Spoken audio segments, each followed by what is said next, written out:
Bonjour, aujourd'hui je vais t'apprendre à calculer la norme d'un vecteur selon deux méthodes. La première méthode en calculant directement sa longueur, avec un chiffre, et la deuxième méthode en utilisant une formule.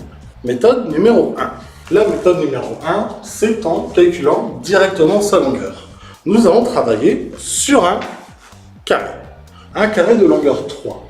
Le carré que voici. Et voici le carré.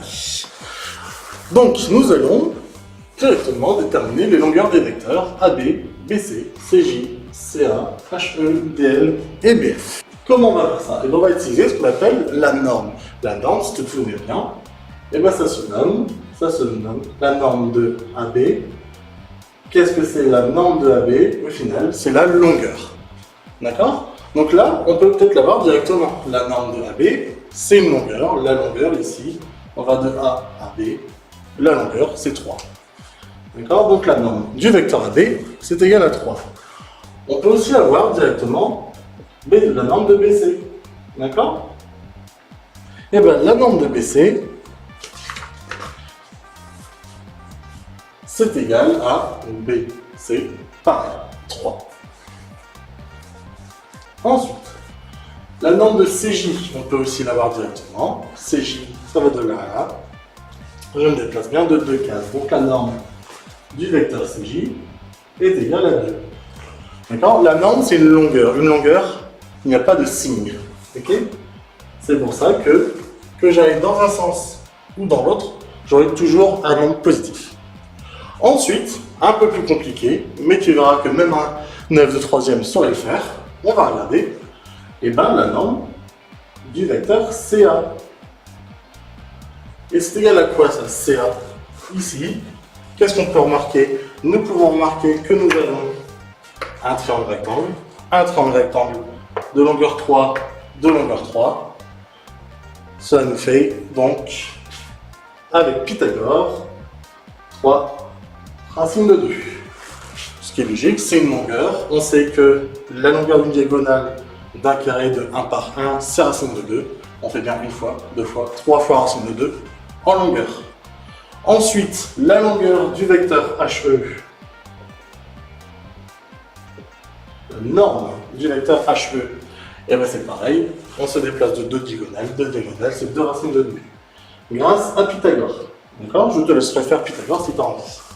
Ensuite, le vecteur DL, la norme du vecteur DL. Elle est de combien? Celle-là, c'est un petit peu plus compliqué. C'est ici, un peu plus compliqué. On a bien 3 carrés plus 1 carré, ça fait 10.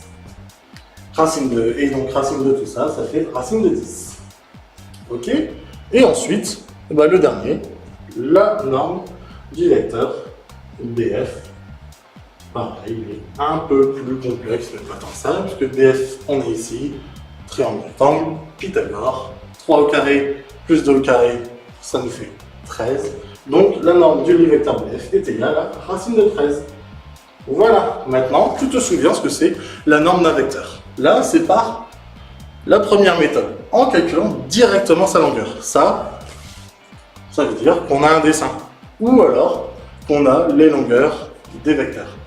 Et là, on va voir avec la méthode numéro 2, en nous donnant les coordonnées en x et en y du déplacement du vecteur, on va pouvoir calculer sa longueur. Méthode numéro 2. On va utiliser cette fois-ci une formule, la formule du cours précédent sur les vecteurs. La norme d'un vecteur, c'est égal à la racine carrée de x au carré plus y au carré. D'accord? Parce que lorsqu'on a un vecteur u, deux coordonnées par exemple a et b, d'accord? Et bien la norme, le vecteur. Alors, la norme du vecteur u, c'est égal à racine carrée de a carré plus b carré. Tu vois, il n'y a rien de plus simple, c'est juste du calcul qui ressemble étrangement à Pythagore. Hein. D'accord? Donc, pour calculer la norme du vecteur u, qui est de coordonnées moins 3, 4, et bien nous allons calculer avec la formule est égale à racine carrée de moins 3 au carré plus 4 au carré. Et cela, c'est égal à quoi? Et bien, racine de moins 3 au carré, ça fait 9, plus 16 qui est égal à racine carrée de 25, qui est donc égal à 5.